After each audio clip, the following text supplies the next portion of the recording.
بسم اللہ الرحمن الرحیم۔ ایک بادشاہ لوگوں کو خنزیر کھانے پر مجبور کیا کرتا تھا۔ ایک عالم نے اس کا یہ حکم ماننے سے انکار کر دیا۔ بادشاہ نے اسے پیش کرنے کا حکم دیا اور کہا، میں اپنے سامنے اسے خنزیر کھلاؤں گا، کھانے سے انکار کرے گا تو اسے قتل کر دوں گا۔ چنانچہ عالم کو بادشاہ کے دربار میں لایا گیا۔ دروازے پر موجود ایک عہدیدار نے بزرگ کے کان میں کہا، آپ کے سامنے جو گوشت رکھا جائے گا وہ بکری کا ہوگا، لہٰذا جب بادشاہ آپ کو خنزیر کھانے کا حکم دے تو آپ بے فکر ہو کر کھا لیجیے گا۔ میں نے خفیہ طور پر سب انتظام کر لیا ہے۔ دیکھنے والے خیال کریں گے کہ آپ خنزیر کا گوشت ہی کھا رہے ہیں، لیکن وہ ہوگا بکری کا گوشت۔ اس طرح آپ کی جان بھی بچ جائے گی۔ بادشاہ نے آج اور بھی لوگوں کو گوشت کی دعوت دی تھی۔ دراصل وہ ان سب پر واضح کرنا چاہتا تھا کہ دیکھو، آج میں نے اس عالم کو خنزیر کھلا دیا۔ سب لوگوں کے ساتھ اس عالم کے سامنے بھی گوشت رکھا گیا۔ سب لوگ عالم کی طرف دیکھنے لگے۔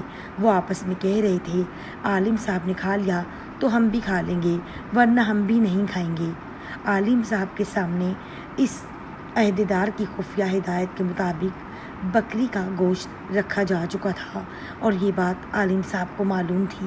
اس کے باوجود انہوں نے گوشت کی طرف ہاتھ نہیں بڑھایا اور بولے، نہیں، میں گوشت نہیں کھاؤں گا۔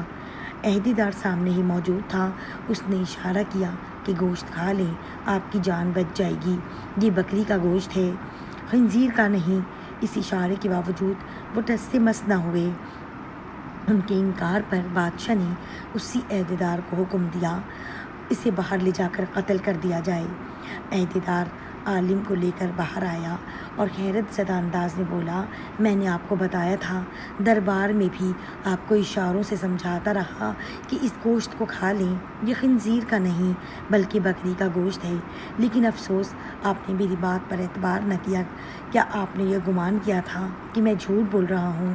عالم نے اس کے جواب میں کہا، ایسی بات نہیں، میں جانتا تھا میرے سامنے جو گوشت تھا وہ بکری کا تھا، لیکن دربار میں جتنے لوگ بھی موجود تھے انہیں تو یہی معلوم تھا کہ وہ خنزیر کا گوشت ہے، اور جب میں وہ گوشت کھاتا تو سب لوگ سمجھتے کہ موت کے ڈر سے خنزیر کا گوشت کھانا قبول کر لیا ہے، اور سب لوگ میری پیروی کرتے اور خنزیر کا گوشت کھانے لگتے۔